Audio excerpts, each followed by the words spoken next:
ಈ corporate ಮರಿಬೇಡಮ್ಮ. Bucket ಗುರ್ತೆಗೆ vote ಹಾಕಿಸ್ಕೊಂಡು ನೀವ್ ನಮ್ಮನ್ ಮರ್ತ್ರಲ್ಲ ಹಾಗ ಎಲ್ಲಾದ್ರೂ ಉಂಟನಮ್ಮ. ನೋಡು ನೋಡು, ನಾನು ಬಕೆಟ್ ಹಿಡಿದು ನಿಮ್ಮ ಹತ್ರ ಓಟ್ ಹಾಕ್ಸ್ಕೊಂಡು ಗೆದ್ದ ಮೇಲೆ ನಾನು ನಿಮ್ಮನ್ನ ಮರಿಯಕ್ಕಾಗತ್ತಾ? ನೋಡಮ್ಮ ಸತ್ಯ, ನಿಮಗೇನೋ ಹೆಲ್ಪ್ ಬೇಕಾದ್ರೆ ನನ್ನನ್ ಕಣಮ್ಮ, ಈ ಬಕೆಟ್ ಬಸ್ಸಿನ ಹೆಲ್ಪ್ ಮಾಡ್ತೀನಿ.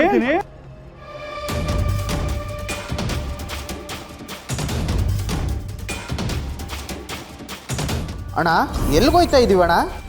ಅದ್ರ ಬಗ್ಗೆ ಎಲ್ಲ ಕೇಳಬೇಡ, ಈಗ ಹೋಗ್ತಿದ್ದೀವಲ್ಲ ನಿನಗೆ ಗೊತ್ತಾಗುತ್ತೆ, ಬಾ.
ಯಾಕಣ್ಣ ಮಡಕ್ಲ ಛತ್ರಿನ? ಅಣ್ಣ ಬಿಸಿಲು ಅಂತ ಛತ್ರಿ ಹಿಡ್ದೆ, ಅದಕ್ಕೆ ಯಾಕೆ ಹೊಡಿತೀರಾ?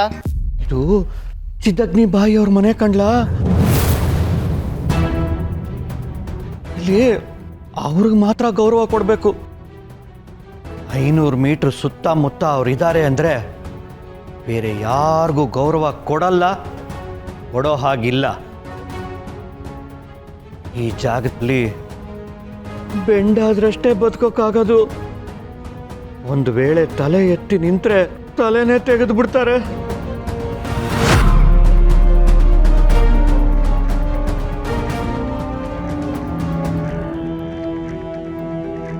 ಹೌದೇನಣ್ಣ, ನೀವು ಮೊದಲೇ ಹೇಳಿದ್ದು ಒಳ್ಳೇದಾಯ್ತು. ಹೊಸ್ಬ ಕಣಣ್ಣ, ಗೊತ್ತಾಗ್ಲಿಲ್ಲ. ಅಣ್ಣ ಇನ್ಮೇಲೆ ನೀವು ಬಿಸಿಲಲ್ಲ ಬೆಂಕಿಲಿದ್ರು ಛತ್ರಿ ಹಿಡಿಯಲ್ಲ. ಅಣ್ಣ ಯಾರಣ್ಣ ಈ ಚಿತ್ತಗ್ನಿ ಬಾಯಿ? ಕತ್ತಲೆ ಪ್ರಪಂಚದ ರಾಕ್ಷಸಿ.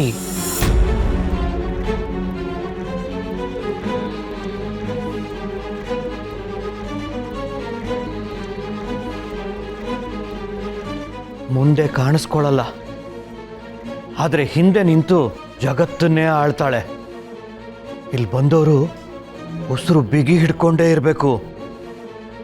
ಅಪ್ಪಿ ತಪ್ಪಿ ಯಾಮಾರಿದ್ರೆ ಉಸಿರು ಇಲ್ಲೇ ನಿಂತು ಹೋಗುತ್ತೆ.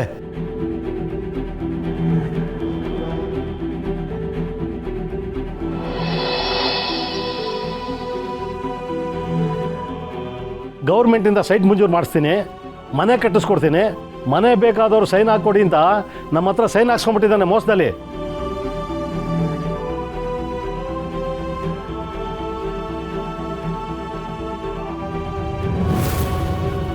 ಸತ್ಯ, ನೀನೇ ನಮ್ಮನ್ನು ಕಾಪಾಡಬೇಕು. ಹೌದೌದು, ಬಾವಿಗೆ ತೆಳೆದವಳೇ ಸತ್ಯ ಅನ್ನೋ ಥರ ಮಾತಾಡಿ ಈಗ ಬಾವಿಯಿಂದ ಎತ್ತೋಕೆ ಸತ್ಯನೇ ಬರಬೇಕು ಅಂತಿದ್ದೀರಲ್ಲ. ಹೇಯ್, ಅವನು ಹೇಳಿದ್ರಲ್ಲಿ ತಪ್ಪೇನಿದೆ ಸತ್ಯ. ಇವರೆಲ್ಲ ಅವತ್ತು ಬಂದು ನಿನ್ನ ಮೇಲೆ ಅನುಮಾನ ಪಟ್ರು. ಅದೇ ಮತ್ತೆ ಏನೋ ನೀನೇ ಕೈ ಹಿಡಿದು ಎಬ್ಬೆಟ್ ಹಾಕ್ಸಿದ್ಯಾ ಅನ್ನೋ ಥರ ಮಾತಾಡಿದ್ರು. ಆದ್ರೆ ಈಗ ನನ್ ಕೈ ಬಿಡ್ಬೇಡ ಸತ್ಯ, ನನ್ ಕೈ ಬಿಡ್ಬೇಡ ಸತ್ಯ ಅಂತವ್ರೆ. ಹೌದಮ್ಮ ಸತ್ಯ, ಮನೆ ಮಠ ಕಳ್ಕೊಬಿಡ್ತೀವಿ ಅನ್ನೋ ಆತ್ರದಲ್ಲಿ ಬಾಯಿಗೆ ಬಂದಂಗೆ ಮಾತಾಡ್ಬಿಟ್ವಿ. ಸತ್ಯ, ನಿನ್ನೆ ನಮಗೆ ಮೋಸ ಮಾಡಿದ್ಯಾ ಅಂತ ಹೇಳಲಿಲ್ಲ. ಇದ್ರ ಬಗ್ಗೆ ನಿನ್ಗೇನಾದರೂ ಗೊತ್ತಾ ಅಂತ ಕೇಳೋದಕ್ಕೆ ಬಂದಿದ್ದೀವಿ. ಏನ್ರಪ್ಪ? ಹೌದು ಲಲಿತಮ್ಮ ಆಂಟಿ, ಈಗ ಮೋಸ ಆಗುತ್ತೆ ಅಂತ ನಮ್ಮ ಸತ್ಯಂಗ್ ಗೊತ್ತಿದ್ರೆ ಇಷ್ಟೆಲ್ಲ ಆಗಕ್ ಬಿಡ್ತಿರ್ಲಿಲ್ಲ. ಇದೊಂಥರ ಅವಳಿಗೂ ಆಗಿರೋ ಮೋಸನೇ. ಸಾಕು. ಅಲ್ಲ ಸತ್ಯ, ಏರಿಯಾ ಜನರಿಗೆ ಮೋಸ ಆದ್ರೆ ನಿನಗೂ ಮೋಸ ಆದಂಗೆ ಅಂತ ಹೇಳ. ಇಷ್ಟೆಲ್ಲ ಸಮಜಾಯಿಷಿ ಕೊಡ್ಬೇಕಾಗಿಲ್ಲ. ಯಾರ್ಯಾರು ಯಾವ್ಯಾವ ಅರ್ಥದಲ್ಲಿ ಮಾತಾಡಿದಿರ ಅನ್ನೋದು ನನಗೂ ಗೊತ್ತಿದೆ.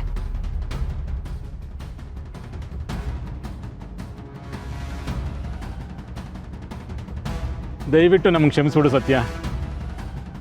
ಅವತ್ತಿನ ಪರಿಸ್ಥಿತಿ ನಮ್ಗೆ ಗೊತ್ತಿಲ್ಲದೆ ಏನೇನೋ ಮಾತಾಡ್ಬಿಟ್ವಿ. ಹಾಗಂತ ನೀನೇನಾದರೂ ನಮ್ಮ ಕೈ ಬಿಟ್ಬಿಟ್ವೆ ನಮಗೆ ದಿಕ್ಕೇ ತೋಚೋದಿಲ್ಲ.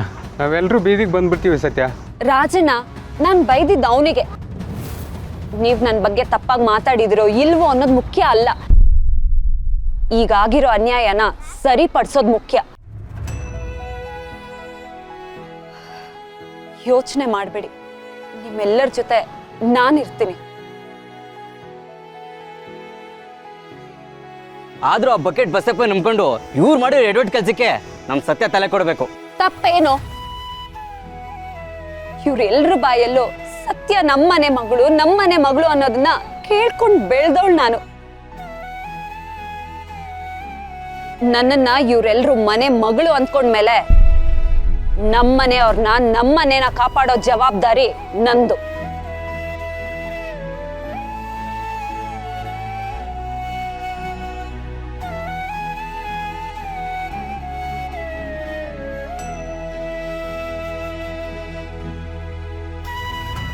ಸತ್ಯ, ನಮ್ಮನೆ ಮಕ್ಕಳಿದ್ರು ನಮ್ಗೆ ಇಷ್ಟು ಧೈರ್ಯ ಇರ್ತಿರ್ಲಿಲ್ಲ. ಆದರೆ ನೀನು ನಮ್ಮ ಏರಿಯಾದಲ್ಲಿ ಇದೆಯಾ ಅನ್ನೋದೇ ನಮ್ಮೆಲ್ಲರಿಗೂ ಧೈರ್ಯ. ಸತ್ಯ, ಹಾ, ಅದೇ ಧೈರ್ಯದಲ್ಲಿರಿ. ನಾಳೆ ನಾನು ಒಂದು ಪೇಪರ್ ತಂದ್ಕೊಡ್ತೀನಿ, ಅದಕ್ಕೆ ಸೈನ್ ಹಾಕ್ಬಿಡಿ. ಏಯ್, ಸಾಕ್ ನಿಲ್ಸೋ. ಲಾಯರ್ ನಟರಾಜ್ ಅಣ್ಣನ್ ಬರಕ್ ಹೇಳಿದ್ದೀನಿ. ಅವ್ರು ಬಂದ್ಮೇಲೆ ಮುಂದೆ ಏನ್ ಮಾಡ್ಬೋದು ಅಂತ ವಿಚಾರ ಮಾಡೋಣ. ನೀವು ಗಾಬರಿ ಮಾಡ್ಕೊಂಬೇಡಿ.